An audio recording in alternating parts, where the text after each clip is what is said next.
America great again, 1 hour at a time. This is Trump Talk Live, where we the people have the right voice. Presented by the Republican Party of Volusia County. Now, here are your hosts, Vic Baker and Tony Ledbetter.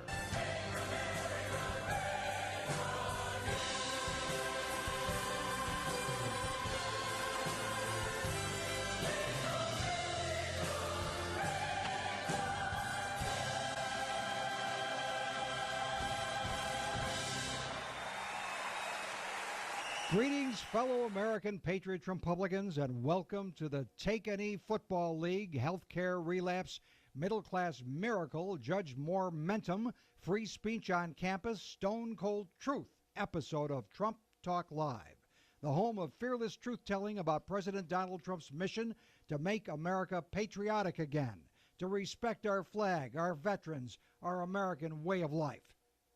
Well, here's what happens when the President of the United States calls out a collection of pampered, privileged millionaire football players who think that kneeling during our national anthem is some kind of message of unity.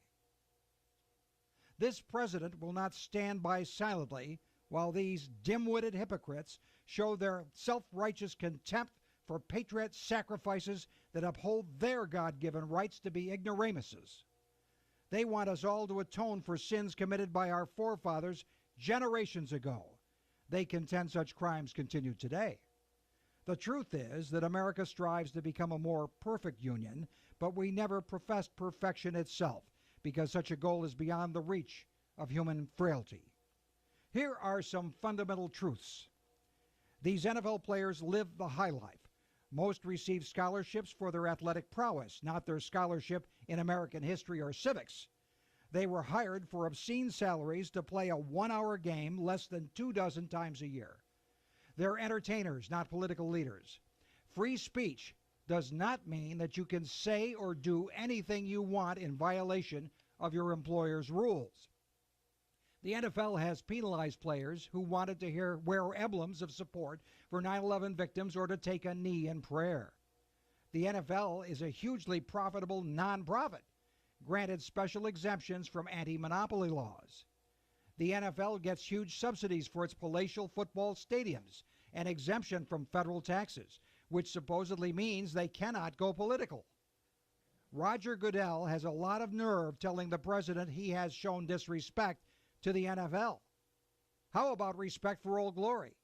Roger, how about respect for our veterans and police officers and the Constitution that guarantees the God-given rights of all who live in the land of the free and the home of the brave? Shame on you, Roger Goodell, and all of your privileged, self-important owners, players, and coaches. Here's the only thing for which the NFL has any real respect: the almighty dollar. So take a knee in front of half-empty stadiums and plunging TV ratings. I have a feeling the outraged fans will bring you to your knees in a way you never expected. Flag for unsportsmanlike conduct. The Trump-hating media wants to say Puerto Rico is Trump's Katrina. The island was slammed with a Category 5 hurricane that took out the power grid and all the basic infrastructure. FEMA is on the job, but the supplies have to be flown in. And even doing everything humanly possible with a Berlin airlift-style move, Puerto Rico and the Virgin Islands face months of hardship. The president will see it for himself next week. In the meantime, a 3-star general is taking over.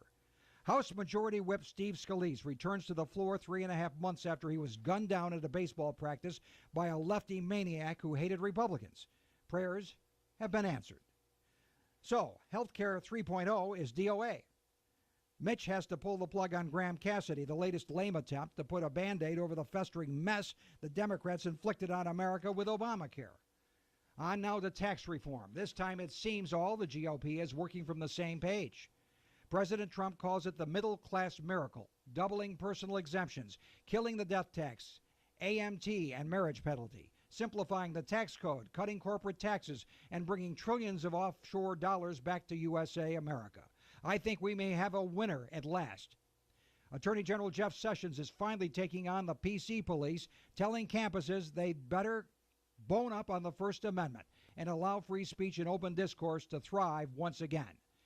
Education Secretary Betsy DeVos reverses Obama's ridiculous guidance that brought a presumption of guilt to campus rape tribunals. And Trump friend, advisor, and confidant Roger Stone unloads some stone-cold truth on the House Intelligence Committee. Short headline, the whole Russian collusion delusion is a fat lie. The Podesta and DNC email leaks, an inside job. Trump Talk Live is a radio show on WNDB, but we also come to you on Facebook Live and YouTube. Find us on the Volusia County Republican Party Facebook page or on YouTube through the Vic Baker channel. Our thanks tonight to Teenage Republicans Duncan DeMarche, Malcolm Swaggerty, and Ian Gascalante assisting us with graphics for our Trump Talk Live webcast. I'm your Trumpublican truth teller, Vic Baker, co-hosting our show with the architect of the Trump Revolution in Central Florida, Volusia County Republican Chairman Tony Ledbetter. Tony. Thank you very much, Vic. Glad to be back. As I posted on Facebook Sunday, the NFL is dead to me. I stand with President Trump, and the swamp has got to be drained. As you see this pin on me that I had made, I stand with President Trump 2020 through 2024 because he will be reelected, and we have definitely got to drain the swamp. And something very important happened Tuesday when Roy Moore won the election and started to drain the swamp. The other things that are going to happen, I believe, in 2018 is there's a lot of Democrats, many Democrats in the Senate that also will have to be up for re-election, and I believe that we will pick up, I would say, at least 80% of these seats. The other positive thing that's happened is some of our rhino Republican friends, like Bob Corker, who is not a friend of the president, decided not to run for re-election in Tennessee.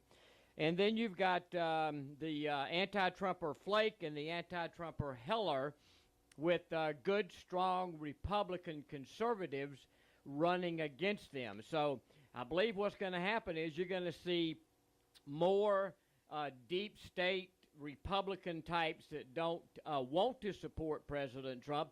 They're going to start retiring, and all I can say is goodbye, good riddance, because you're not needed for President Trump to do what he needs to do. So I'm very optimistic, and I'm very positive of what's going to happen in 2018.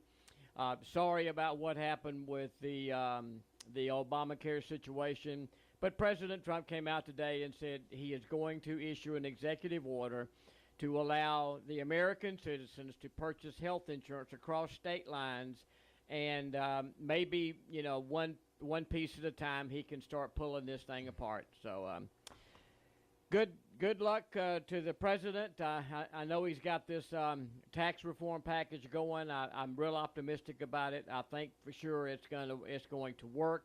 There's information about it up on our Facebook page, and we're going to be out at Port Orange Family Days getting local Republicans to sign our petition and to send these petitions up to the Congress to convince them that they have to support President Trump. What's next, Vic? Okay, well, Tony, that's a good point. The cross-state lines, we'll talk about that a little later, but what Trump is doing is he's reinterpreting a law, and he can do that legally, and it's not, ruled by fiat. And by so doing it, he's going to accomplish a lot of market-driven forces that are going to be able to drive down prices by creating more competition nationwide for health insurance. That's a start. In the meantime, we've got health tax reform we'll talk about later in the show. Well, now, the president set off this firestorm with the NFL last Friday when he was actually at a rally for Luther Strange, who lost the election, the runoff in Alabama. But, in fact, Trump is going to campaign for Judge Roy Moore now.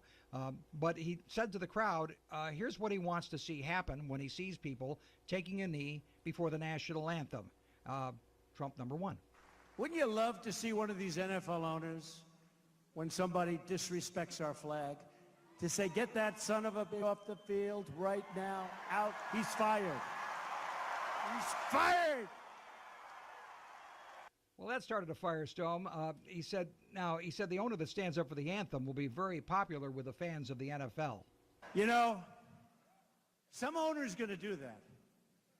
He's going to say, that guy that disrespects our flag, he's fired. And that owner, they don't know it. They don't know it. They're friends of mine, many of them. They don't know it. They'll be the most popular person for a week. they'll be the most popular person in this country, because that's a total disrespect of our heritage. That's a total disrespect of everything that we stand for, okay? Everything that we stand for. Yes, Mr. President, and of course he acknowledges we have certain freedoms, but he also acknowledges that these pampered players have multi-year contracts, multi-million-dollar contracts, and there are certain restrictions put on those contracts. And I know we have freedoms, and we have freedom of choice, and many, many different freedoms, but you know what? It's still totally disrespectful. And you know, when the NFL ratings are down massively,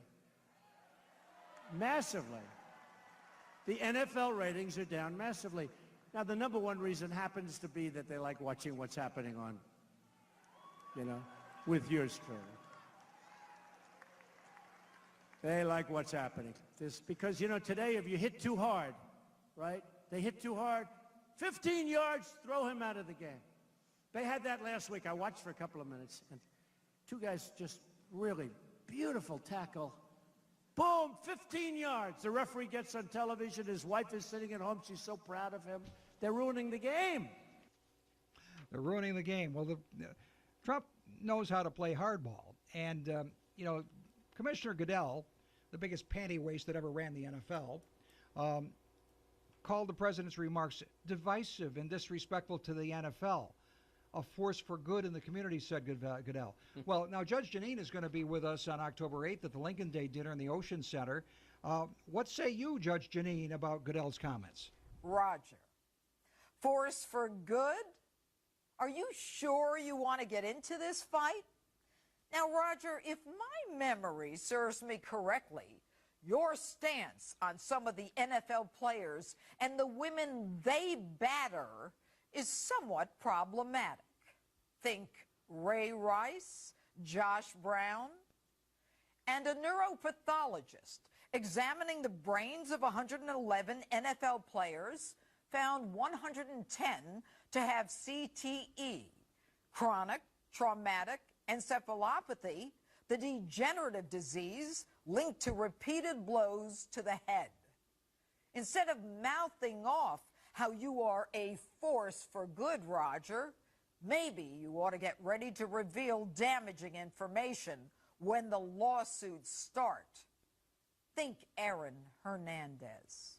And according to USA Today, NFL player arrests are not only disproportionate to the general population, but the violence associated with these arrests is shocking. And I'm not even talking about the homicides.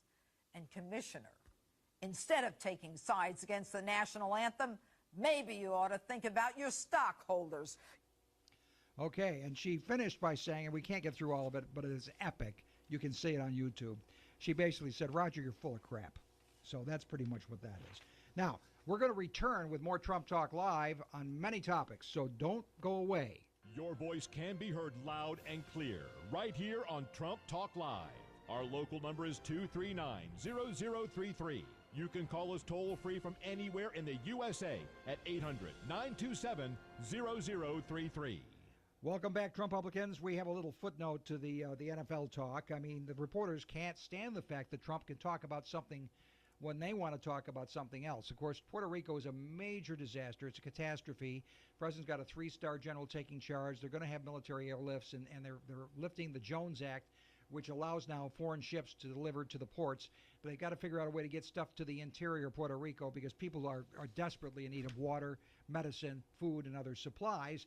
They are working on it, folks, but it's a major natural disaster that put Puerto Rico back in the Stone Age. So a reporter said, well, is this NFL stuff that you're talking about distracting you from dealing with Puerto Rico? Not at all. Not at all. I have plenty of time on my hands. All I do is work. And to be honest with you, that's an important function of working. It's called respect for our country. Many people have died. Many, many people. Many people are so horribly injured. I was at Walter Reed Hospital recently, and I saw so many great young people, and they're missing legs, and they're missing arms, and they've been so badly injured. And they were fighting for our country. They were fighting for our flag. They were fighting for our national anthem. And for people to disrespect that by kneeling during the playing of our national anthem, I think is disgraceful. I think I think that pretty much covers it on Trump. He made it clear. Yes, he is focused on. He also said this, Tony. The president said, "You know, I work all the time. I don't take time off. I'm always working, so I have time to do more than one thing." Yeah, it was irritating to me last week when he was in New York and then he went to New Jersey, and then at some point when he was headed back from New Jersey to D.C., this idiot Fox reporter, I don't even remember, they talked about him coming back from vacation. You know, my face just boiled when I heard that, because even though, you know, Fox does a good job, they still have some reporters that don't understand the difference between working 7 days a week like President Trump does, and he wasn't on vacation. The other thing, too, is very important. I really believe that President Trump has got some real serious tunnel vision, which is good. That means he's focused on doing his job 7 days a week, even though the reporters don't want to believe that. They don't want to believe that he can walk and chew gum and probably sing all at the same time, but he does, because he's focused on getting his work done regardless of what the reporters want to tell lies about what he's doing. And I've heard several reports over the last couple of days of the level of the military. You know, we don't know what's down there. I mean, aircraft carriers, submarines, nuclear submarines. You know, they're just like they're turning Puerto Rico into a, you know, just a military base to get this thing fixed. And now they're trying to pull the Katrina card. This is all going to backfire. You know, they're lying to their teeth. It's fake news.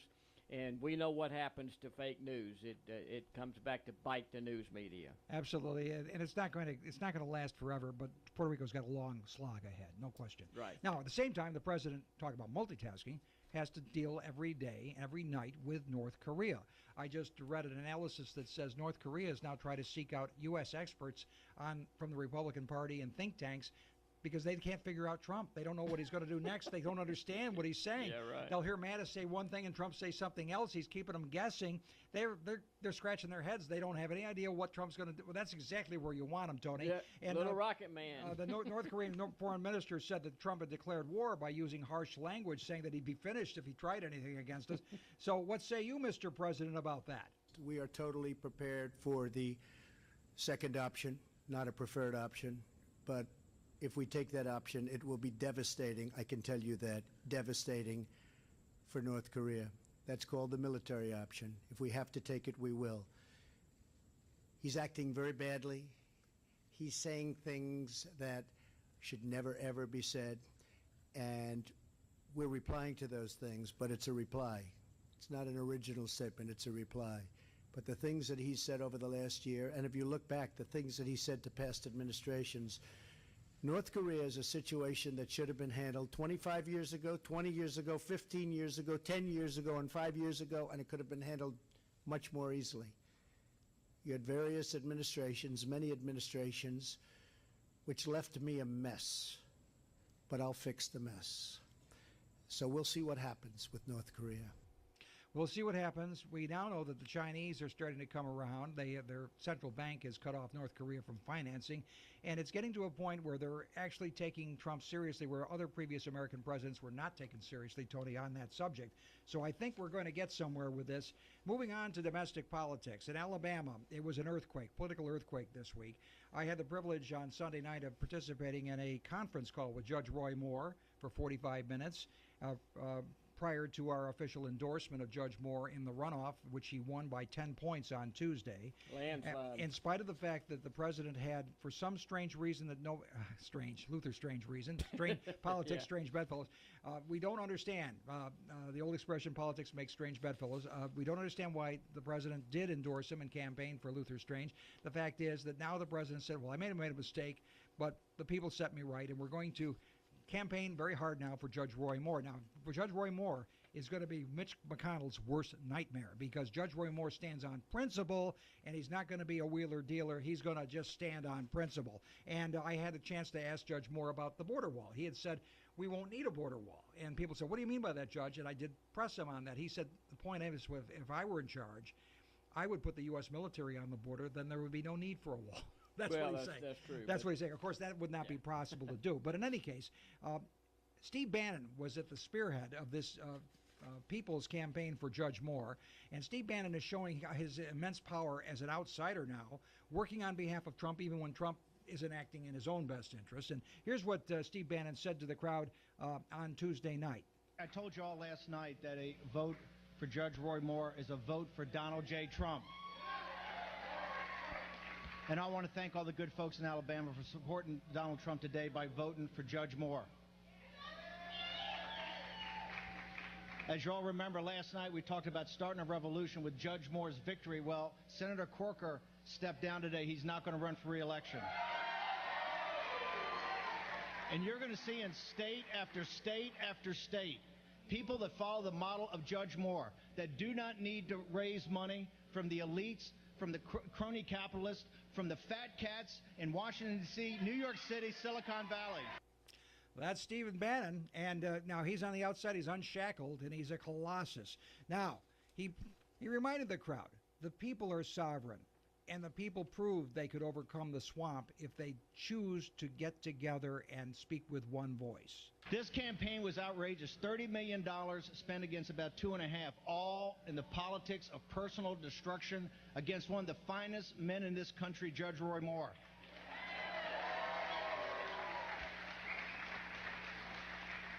The question was called today in the state of Alabama. Who's sovereign, the people or the money? And Alabama answered today, the people. Thank you very much. That's Steve Bannon, and then Judge Moore took the stage. And here's what he said about his support of Donald Trump, even though Donald Trump didn't support him. Not there. Let's go to the next one. Nope, we don't have them. Oh, well, this is good because, I mean, Bannon, I like him more outside than I do inside, because I really believe this. Ever since I have become to know the president, he's his own best strategist. He doesn't really need strategists around him to tell him what to do. He's got Kellyanne Conway. She's still there. He's got people that he trusts. Bannon will be better for the grassroots of this country in helping drain the swamp of more Republican senators that are going to give up and go home. So that's it. That's important. Bannon's doing a good job. Okay. Does that mean that we have it, or we're not going to? Okay. Well, we'll move on. We'll move on. Another big event happened today. 3.5 months ago, we talked about the potential slaughter that almost occurred on a baseball field in Virginia, and it was a lefty, hard left Democrat that was firing the gun. Lunatic. Not a hard right-wing, alt-right, any of that. Targeting Republican Congress members on an open ball field where many of them could have died. Steve Scalise returned to Capitol Hill today, and for once, maybe twice in this year, because before it was after he was shot, they all stood together and applauded on both sides of the aisle. And here is the welcome back to Capitol Hill. The chair wishes to mark the return to the chamber of our dear friend and colleague from Louisiana, Mr. Steve Scalise. Our prayers have been answered. His bravery and his family's strength have been such an inspiration to this House and to the people it serves. America is grateful for this moment. The chair now proudly asks, for what purpose does the gentleman from Louisiana seek recognition? The gentleman is recognized for as much time as he may consume. Wow. Thank you, Mr. Speaker. You have no idea how great this feels to be back here at work in the People's House. As you can imagine, these last 3.5 months have been pretty challenging times for me and my family. But if you look at the outpouring of love, of warmth, of prayer, my gosh, Jennifer and I have been overwhelmed with all of that outpouring, and it's given us the strength to get through all of this and to get to this point today.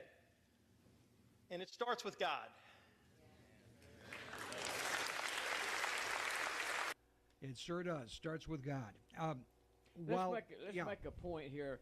You know, I read this a couple of days ago that anytime that the media wants to talk about us, meaning the Republicans, they always want to call us the hard right. But when they talk about idiots like this that actually shot this guy, I mean, they never refer to him as the hard left. They always want to glorify the lunatics that support the Democrats that try to kill us or try to do negative things to us. But every time you hear the media, it's always hard right, hard right, hard right, lunatics on the right. So we always have to remember that hard right doesn't mean anything other than we're just good, solid Republicans wanting to take our country back. And one more event on Capitol Hill this week is that while Steve Scalise is alive and well, thank God. Yep. The latest version of health care is dead on arrival. The Graham-Cassidy bill fell on its face. As we said, President Trump is going to sign an executive order shortly that's going to allow the state lines to be erased so the competition can commence across state lines. That will open up market competition and drive down costs.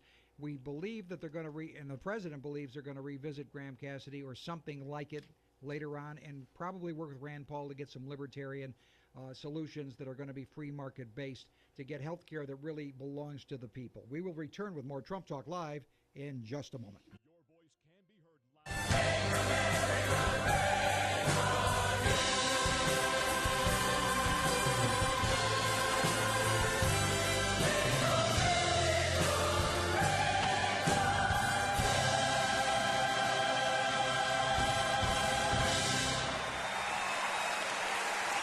loud. Your voice can be heard loud and clear right here on Trump Talk Live.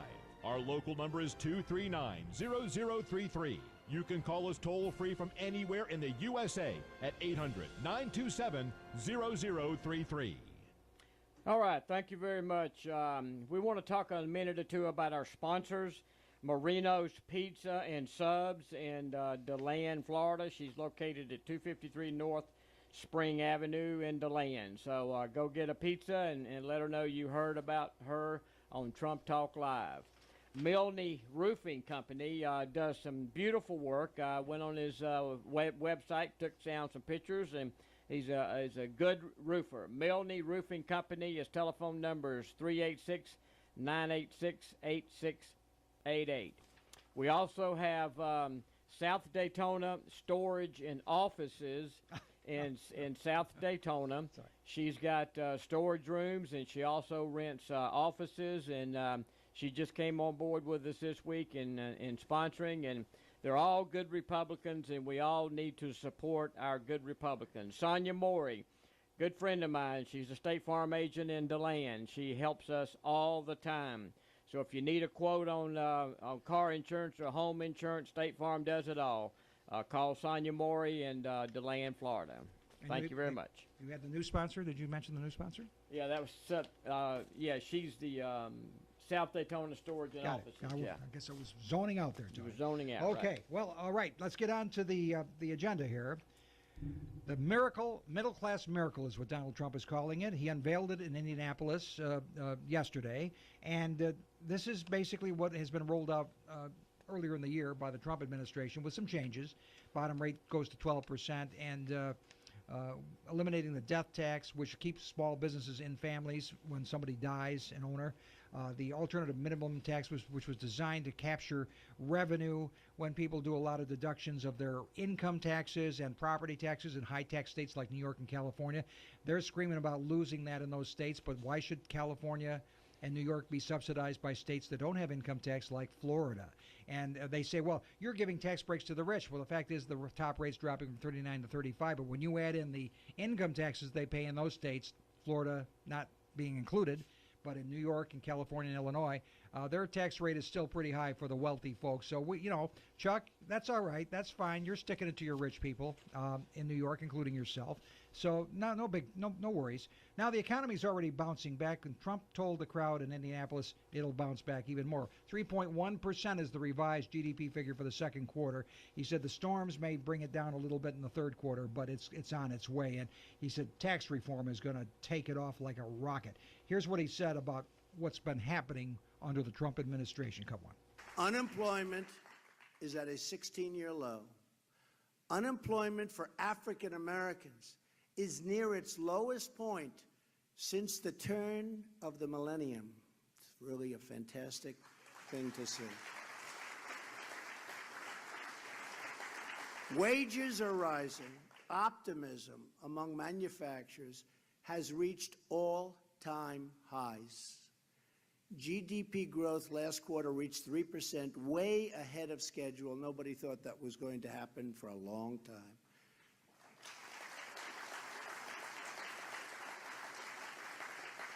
And this quarter, I believe, would have been better, but the hurricanes will have an impact.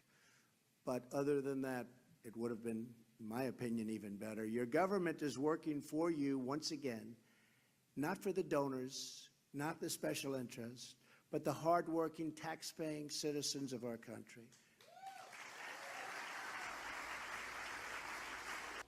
Thank you, Mr. President. And just to acknowledge, folks, hey, Ian, lean in here. This is Ian Escalante. Ian's helping us out with Trump Talk Live. Just wanted you to see. You're seeing his shoulder. I want you to see his face. Okay. All right. So everybody knows that's who it is sitting behind us and helping us make the show a success. Okay. Tax reform, the president says, is an essential component of a booming economy.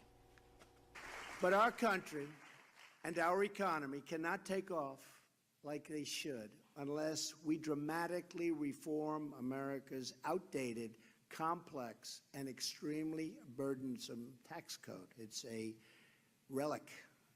Got to change it. We have to compete with other countries.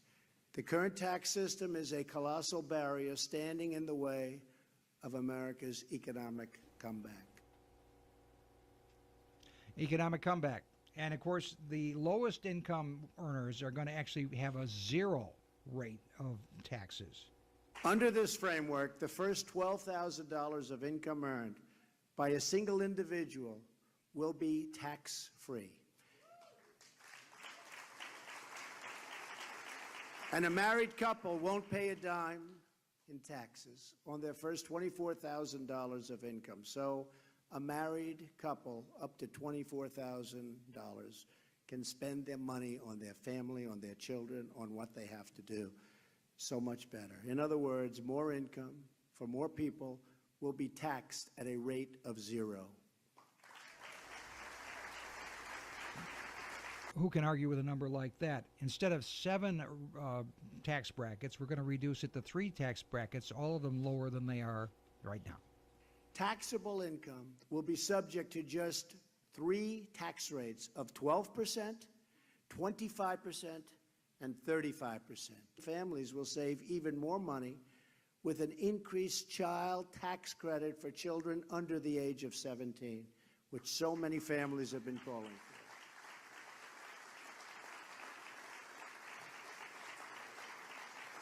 We will eliminate the marriage penalty in the existing credit and expand eligibility to include even more middle-income families. Great. That's a great move. And also, what about you got grandpa or grandma staying with you, and you have a lot of expenses helping to care for an elder relative in your family. In the old days, we used to do it that way. We used to take care of grandpa and grandpa in the home. They'd either move into our home, we'd move into their home and take care of them. Yep. Well, this change in the tax code will change that and make it easier to afford doing something like that.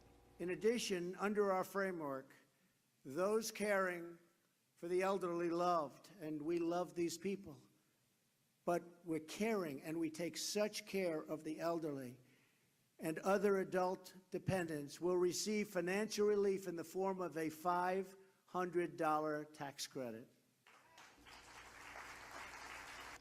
The president calls this the middle class miracle. Middle class miracle. And this is why. It's not the rich that are going to benefit by this, but the middle class, hardworking people like you, like me, that depend on a paycheck every 2 weeks and don't get much else. We're doing everything we can to reduce the tax burden on you and your family. By eliminating tax breaks and loopholes, we will ensure that the benefits are focused on the middle class, the working men and women, not the highest income earners.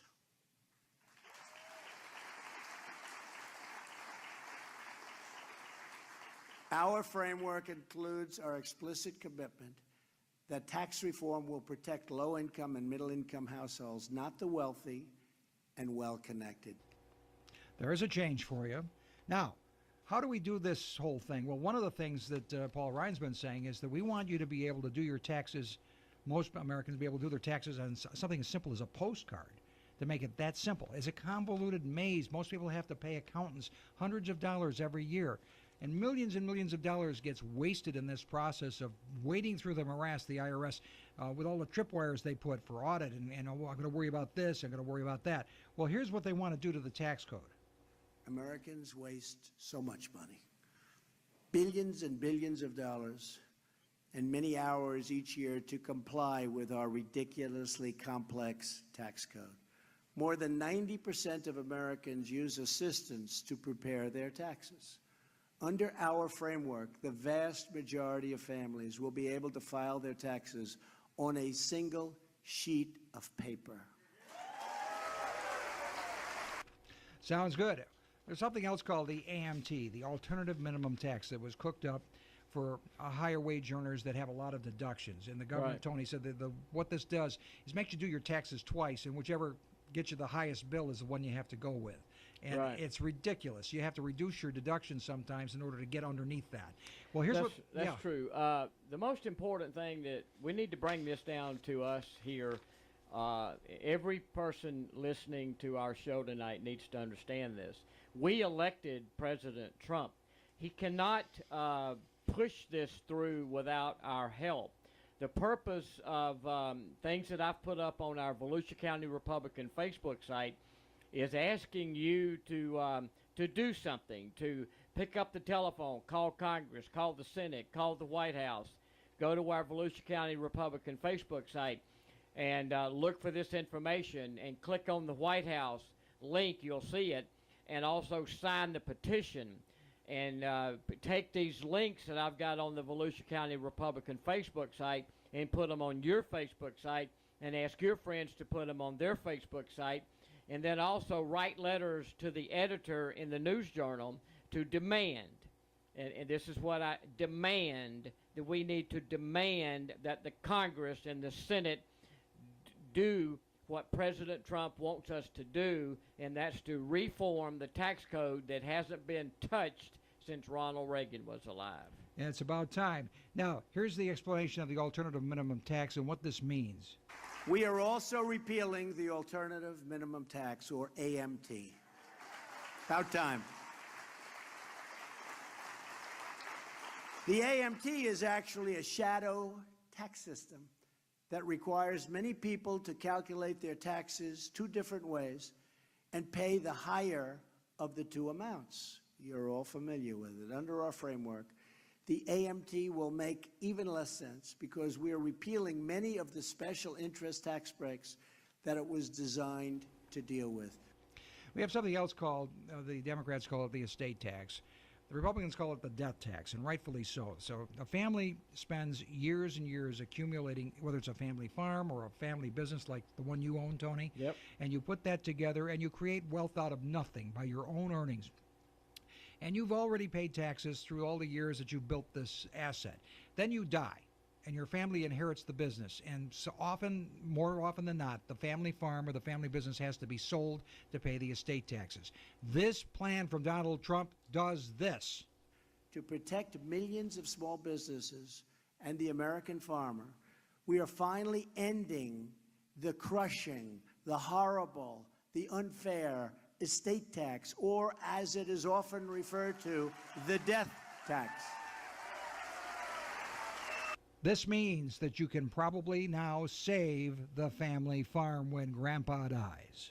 That means, especially for all of you with small businesses that are really tremendous businesses, you'll be able to leave them to your family, and your family won't have to run out and do a fire sale to try and get the money to pay the tax, lose the business, ends up going out of business. All of those jobs are lost. The farmers in particular are affected. They have wonderful farms, but they can't pay the tax, so they have to sell the farm. The people that buy it don't run it with love. They can't run it the same way. Now, when Ronald Reagan was president, He reduced the corporate tax rates down to around 28%, I think. I think it was that, and then it got back up to 35. At the time, it was competitive, but it's not competitive anymore. There are many civilized nations, the Western civilization, that are taxing it around 20% or a little higher. Well, the president's plan will bring that corporate tax rate down so that we're competing on a level playing field with the rest of the world. Today, our total business tax rate is 60% higher than our average foreign competitor in the developed world. That's not good. We have surrendered our competitive edge to other countries, but we're not surrendering anymore. We're not surrendering anymore. Under our framework, we will dramatically cut the business tax rate so that American companies and American workers can beat our foreign competitors and start winning again. Sounds good. And one last thing.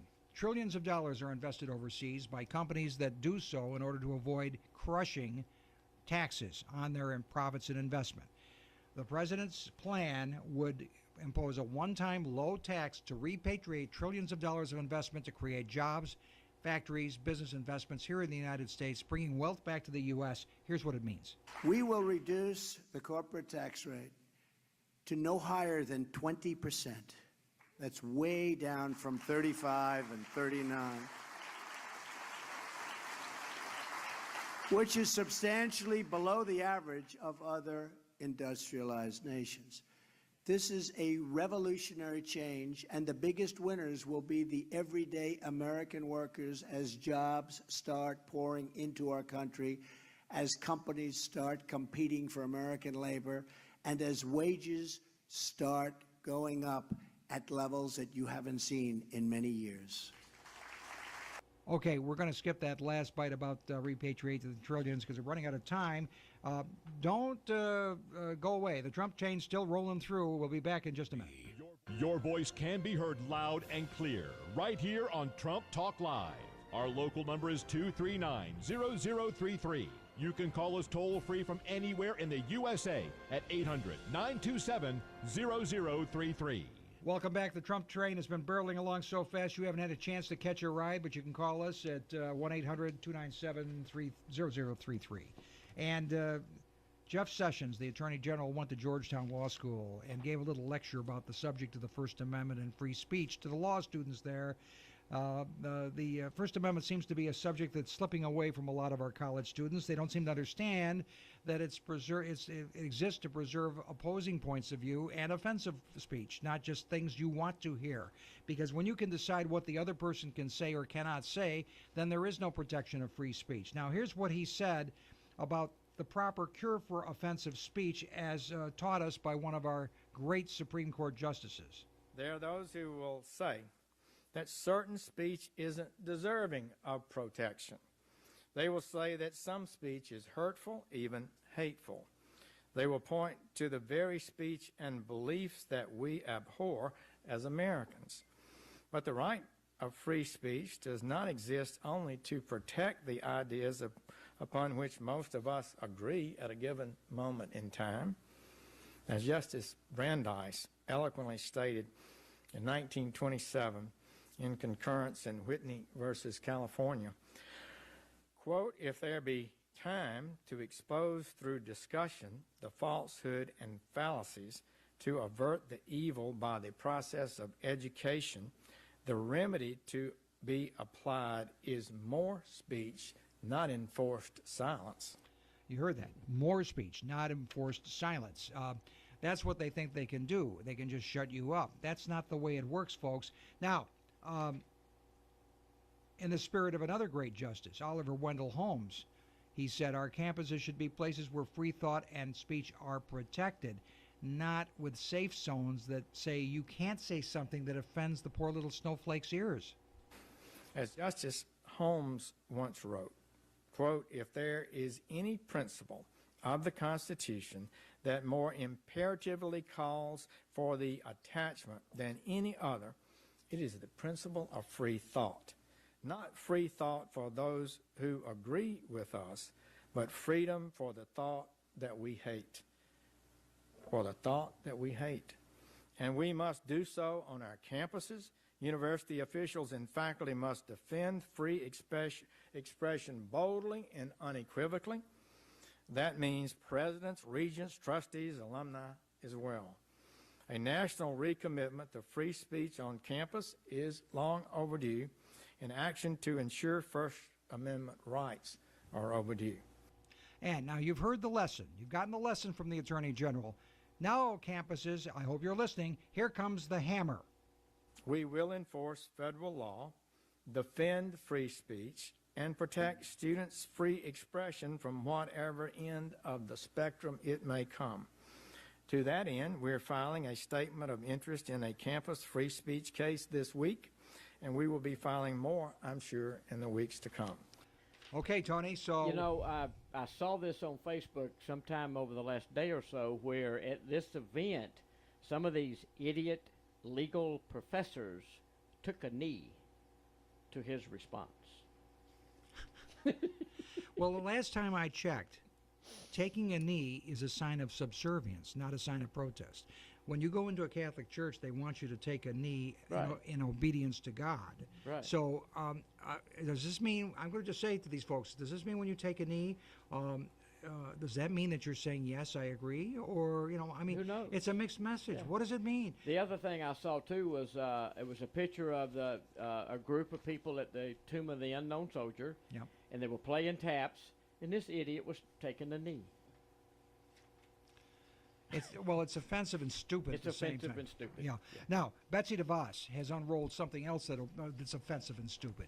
President Obama's administration put out guidance to campuses in the effect of saying that if you're accused of a sexual assault on campus, and we know men and women get together on campus and things happen.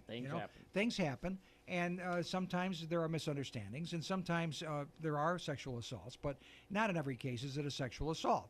The point is sometimes people are falsely accused. We do have a principle in this country of innocence until being proven guilty, the presumption of innocence. Well, Obama's guidance was reversing that presumption. Betsy DeVos has now struck that down under Title IX in a Dear Colleague letter saying, no. You will not have these rape tribunals when you're assuming that the accused is guilty before they can prove themselves innocent. So that nonsense is going to stop, thank God. Amen. Now, also on to education.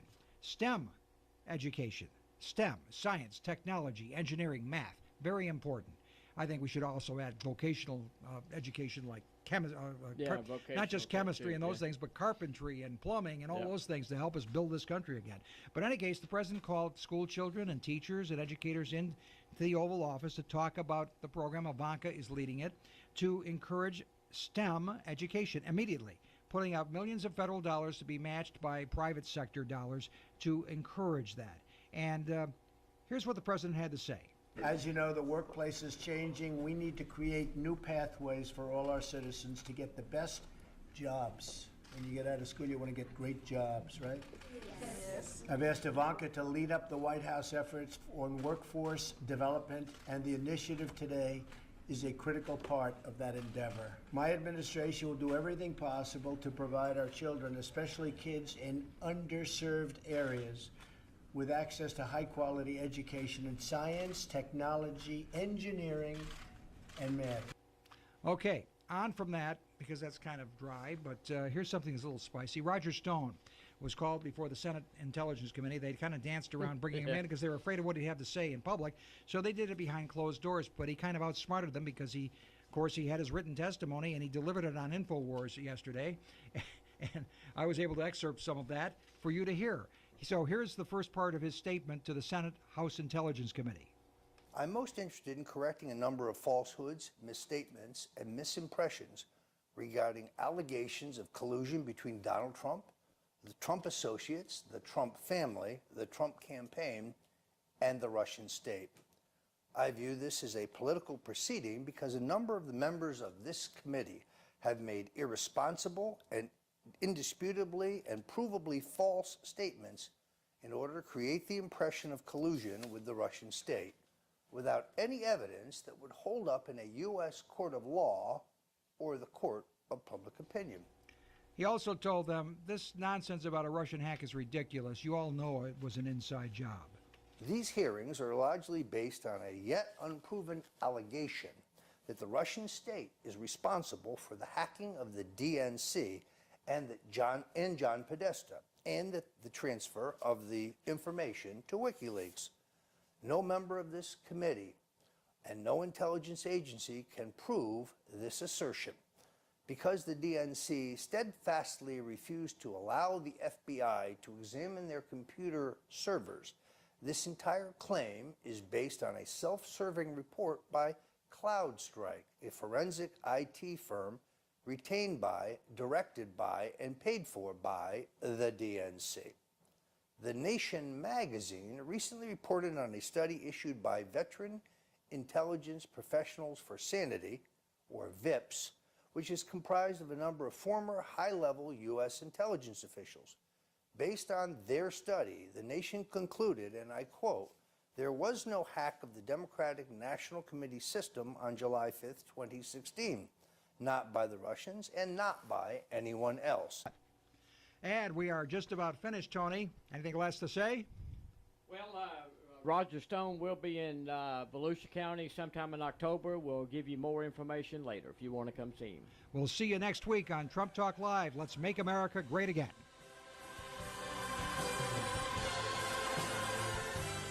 Attention music fans, the 7th annual Daytona Blues Festival will take place at Jackie Robinson Ballpark October 6th through 8th. 3 full days of great music from national blues acts featuring Marcy Ball, Joe Louis Walker, Tinsley Ellis, and Daytona's own Victor Wainwright. Enjoy the comfort and convenience of the Jack. There'll be plenty of tasty food and a craft beer festival on Saturday. For more info, head to DaytonaBluesFestival.com. That's the Daytona Blues Festival October 6th through 8th.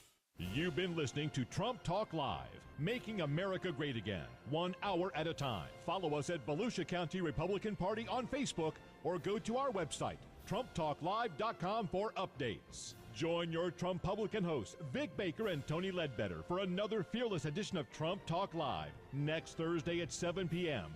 right here on WNDB 1150 AM and 93.5 FM.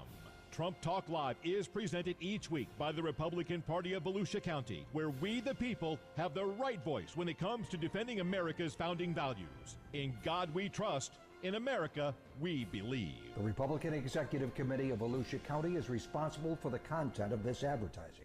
The radio stations of Southern Stone Communications, FM 93.5, AM 1150, WNDB Daytona Beach, proud to be locally owned.